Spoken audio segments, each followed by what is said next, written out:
और ब्रेक के बाद आज की एक और बड़ी महत्वपूर्ण खबर का रुख करते हैं। आज पाकिस्तान में एससीओ शिखर सम्मेलन हुआ, जिसमें भारत की ओर से विदेश मंत्री डॉक्टर एस जयशंकर ने शिरकत की। तो इस मंच से भारत ने आतंकवाद के मुद्दे पर बिना नाम लिए पाकिस्तान को खरी खरी सुनाई है। जयशंकर ने आतंकवाद, चरमपंथ और अलगाववाद के खिलाफ मिलकर काम करने की बात कही। पाकिस्तान के साथ तनावपूर्ण संबंधों की वजह से पीएम मोदी ने पाकिस्तान न जाने का फैसला किया। तो किसी भी भारतीय विदेश मंत्री की ये 9 साल के बाद पाकिस्तान की यात्रा है।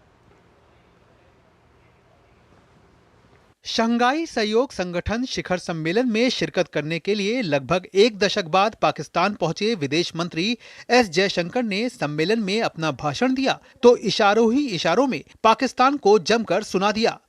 विदेश मंत्री ने साफ कहा कि आतंकवाद, अतिवाद और अलगाववाद 3 बुराइयां हैं जिनका समाधान नहीं किया गया तो सहयोग और एकीकरण का फायदा हासिल नहीं हो सकेगा। उन्होंने कहा, चार्टर में ये भी स्पष्ट है कि मुख्य चुनौतियां क्या हैं। ये मुख्य रूप से 3 हैं जिनका मुकाबला करने के लिए एससीओ प्रतिबद्ध है। ये हैं आतंकवाद, अलगाववाद, अतिवाद। यदि सीमा पार से आतंकवाद, अतिवाद और अलगाववाद जैसी गतिविधियां होती हैं तो इनसे व्यापार, ऊर्जा प्रवाह, संपर्क और लोगों के बीच संपर्क को बढ़ावा मिलने की संभावना नहीं है। एससीओ काउंसिल की 23वीं बैठक में एस जयशंकर ने इशारों ही इशारों में पाकिस्तान को अच्छे पड़ोसी होने का महत्व भी समझा दिया। विदेश मंत्री ने कहा, यदि विश्वास की कमी है या सहयोग नाकाफी है, अगर दोस्ती में कमी आई है और अच्छे पड़ोसी होने की भावना कहीं गायब है तो निश्चित रूप से आत्मनिरीक्षण करने और इन समस्याओं का समाधान खोजने की जरूरत है। एससीओ के समक्ष चुनौतियों पर प्रकाश डालते हुए विदेश मंत्री ने कहा, एससीओ का मकसद आपसी विश्वास, मित्रता और अच्छे पड़ोसी संबंधों को मजबूत करना, बहुआयामी सहयोग, विशेष रूप से क्षेत्रीय प्रकृति के सहयोग को विकसित करना है। उन्होंने कहा कि संगठन का लक्ष्य संतुलित विकास, एकीकरण और संघर्ष की रोकथाम के मामले में एक सकारात्मक शक्ति बनना है। विदेश मंत्री ने कहा, शंघाई सहयोग संगठन के सदस्य देशों को सहयोग, परस्पर सम्मान और संप्रभुता के साथ साथ समानता पर आधारित भावना को ध्यान में रखना चाहिए और इसके लिए ये जरूरी है कि सभी सदस्य देश क्षेत्रीय अखंडता और संप्रभुता को मान्यता दें। इसके लिए वास्तविक साझेदारी का निर्माण होना चाहिए और एक पक्षीय एजेंडे पर किसी भी देश को आगे नहीं बढ़ना चाहिए। विदेश मंत्री ने संयुक्त राष्ट्र सुरक्षा परिषद जैसे संगठनों में सुधार की जरूरत पर जोर देते हुए इसे अधिक समावेशी, पारदर्शी, प्रभावी, लोकतांत्रिक और जवाबदेह बनाने पर जोर दिया। बाद में विदेश मंत्री ने आउटकम डॉक्यूमेंट पर हस्ताक्षर किए। उन्होंने कहा कि भारत ने इन चर्चाओं में सकारात्मक और रचनात्मक योगदान दिया। इससे पहले जयशंकर ने पाकिस्तान स्थित इंडियन हाई कमीशन कैंपस में सुबह की सैर की और प्रधानमंत्री नरेंद्र मोदी के एक पेड़ मां के नाम अभियान को बढ़ावा देते हुए एक पौधा लगाया। विदेश मंत्री शंघाई सहयोग संगठन शासनाध्यक्ष परिषद की 23वीं बैठक में भाग लेने के लिए इस्लामाबाद गए।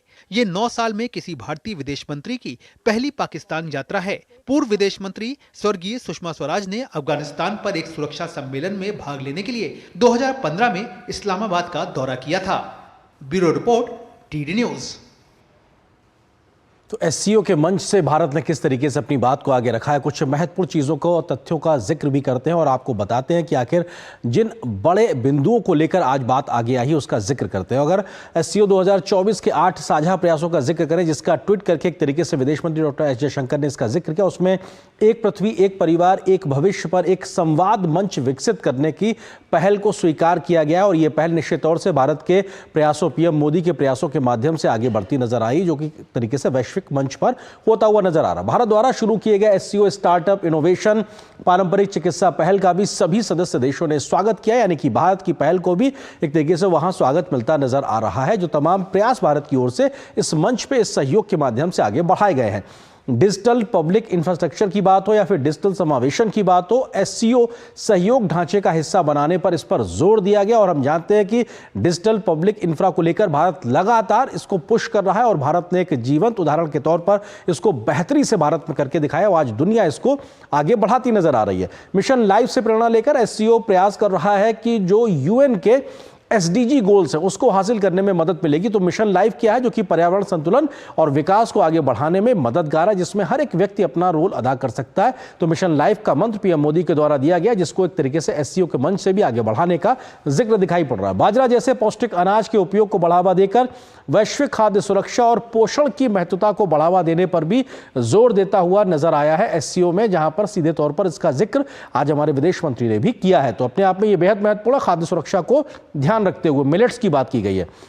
वैश्विक कानून हो या फिर यूएन चार्टर हो या फिर एससीओ का चार्टर हो, इसके तहत जो निष्पक्ष और संतुलित कनेक्टिविटी और परियोजनाओं को आगे बढ़ाने की बात की गई, यानी कि जो वैश्विक कानूनों के या चार्टर्स के माध्यम से जो व्यवस्थाएं बनाई गई हैं उसके आधार पर आगे चलकर जो तमाम कनेक्टिविटी की परियोजना है उस पर आगे बढ़ना। ये समझने वाली बात है, कनेक्टिविटी यानी कि तमाम ऐसी जो मल्टी मॉडल ट्रांसपोर्ट सिस्टम के प्रयास आगे बढ़ रहे हैं तमाम देशों के द्वारा, उसमें दुनिया के जो नियम है उसको मानने का जिक्र कहीं पे मानने की बात की गई है।